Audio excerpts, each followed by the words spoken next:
Hello and welcome back to Matt Hayes Tottenham blog. Today I'm going to be reviewing last night's Champions League final. Before I get started in the video, please don't forget to like and comment and subscribe if you haven't already. Thank you. The only place really to start is the lineup. It was a fantastic starting 11 that we put out, and I think in an ideal world that is the 11 that Pochettino would have picked. But people are a bit upset that Kane got the nod over Lucas. I don't think we're really in a position to be saying whether or not Pochettino got it right, because at the end of the day, he's the one who's been watching them in training for the last 3 weeks, and he knows that Kane was 100% ready to play the game, and he was fit enough, and the game plan that Pochettino had outlined, Kane was probably the best fit for that. And I know other people would have preferred to see Lucas playing because he's the reason we got to the final. He got that hat-trick against Ajax, but like I said, at the end of the day, we can't really debate Pochettino's choice when he's in, of course, a much better position than us to see and to know who was better to start in the game. And Kane, he had a disappointing game. I think he only had one shot on target, and it was that one at added time, which was straight at Alisson. But I think we have to stand behind the decision that Pochettino made, because he's the one who's been paid to make that decision, and we can't really be getting frustrated and giving out that he did start Kane over Lucas.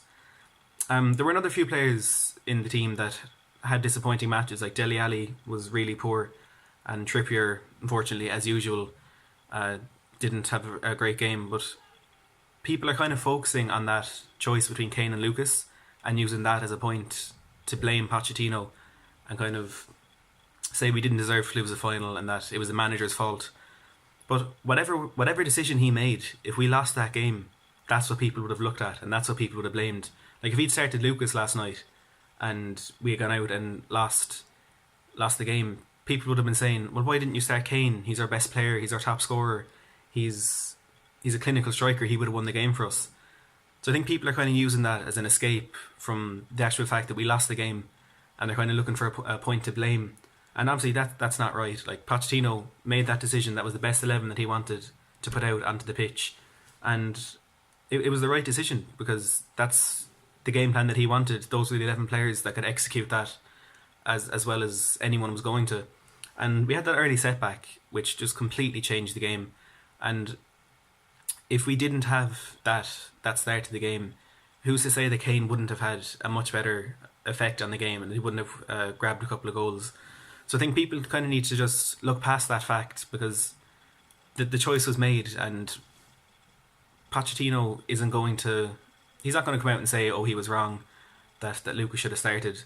And he's not going to listen to the people who are saying he got it wrong, because at the end of the day he didn't. That's who he wanted to play the game, and just unfortunately it didn't work out for us. As I said, that penalty in the first 24 seconds completely changed the game, and it's not something that anyone really could have prepared for, to have a start like that. But whether or not it was a penalty it's a really tough decision to make, because when the ball's come to him, it's kind of hit off his chest, and then it's like he tried to get his arm out of the way to let it hit his chest, but then it's gone onto his arm. And the referee, I think in that moment, he had to stop the game and he had to let VAR make that decision. And the rule with VAR is they can't change the referee's decision unless it was a clear and obvious error. But it was such a tight call that, like, some people are saying it was a penalty, some people are saying it wasn't. And I think that may be what happened in the VAR studio, that they couldn't quite decide whether or not it was a penalty, so they had to just let the referee's decision stand. And unfortunately that was for the penalty to be given. I think it's one of those where if the referee if he'd let the game go on and then come back to it at the next stoppage of play, it wouldn't have been given. And I think it's kind of tough to take in a final like that it's those fine margins that's actually, in the end lost us the game, because it completely changed the 90 minutes that followed, because it allowed Liverpool to kind of sit back and just soak up that pressure, and they didn't have to push forward, and which would have left the spaces in behind for us. So it's never an easy game to lose a final like that, but when it's such fine margins like that and such a tight decision that has turned it in Liverpool's favour so early on, it makes it that bit harder to kind of accept. But the referee made the decision, and we had to, after that, the players kind of had to just look past that and focus on the game that was ahead of them. And I think the performance wasn't as bad as the result suggests. Like, Liverpool certainly didn't dominate that game, I mean, we had, I think it was 65% possession, we had more shots on target, but we played a lot of good football in our half. Like they were pressing from start to finish almost, and we had really good plays at the back where the defenders and some of the holding midfielders managed to get it in and around that high press from Liverpool, and it allowed us to set up some attacks. And there were times when we had numbers, we had the numbers in those attacking positions, but it was when you got to that final third, the passing was just so slack, and it's not what we're used to seeing from, especially from the players that were out on the pitch. But the first half, we didn't deserve to be 1-0 down. We didn't have any clear-cut opportunities, but there were so many occasions we were just so close. We were just one pass away for the golden opportunity to get back into the game. And Dele Alli, I think in particular, had a disappointing game. And what was strange was there seemed to be a few instances in that first half where the players were just not in the same wavelength at all, and they seemed to be so sort of disconnected, and the chemistry didn't seem to be there. Whereas moments where like there was a player making a run and then the ball was played to where he was, there's passes just going astray all over the place, mainly in the final third. And that's disappointing when we're in that position, when we've worked so hard to get to the final, that it's the simple things that let us down, especially in that first half.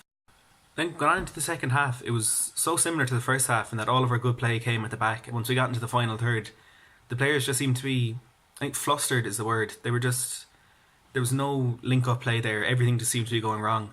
And it's so confusing really that in the position of the pitch that we seem to usually be at our best, especially that front four that were out there, that everything just seemed to be going astray. It was kind of strange to watch. Like, you're expecting a team of Tottenham's quality, no matter what game they're playing in, to have that quality in the final third, especially a game as big as the Champions League final. But it just didn't go right for them in the night, and again, it's so difficult to take.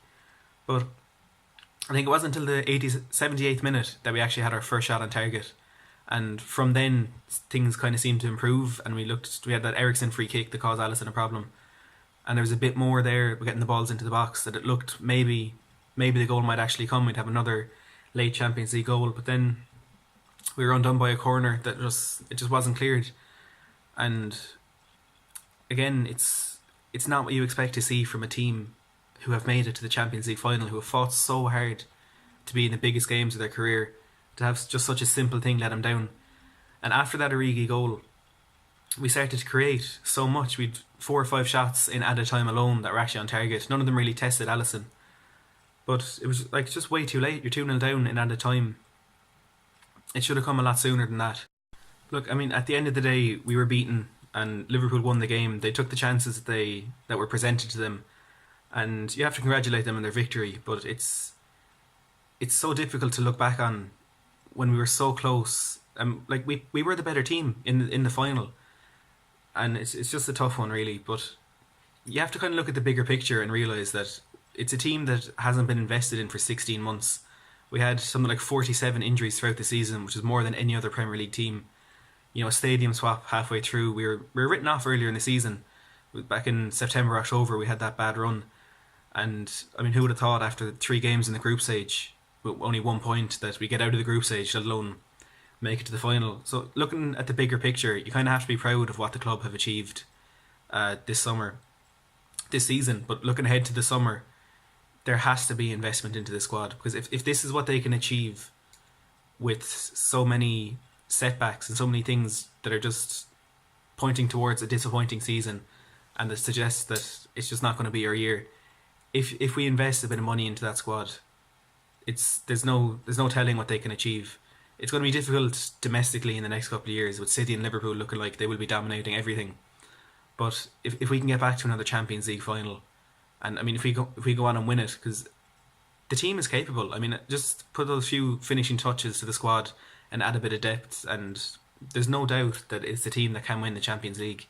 But we just need that backing from the board to get that money in, and allow Pochettino to sign the players that he wants. And you know, it could happen for us.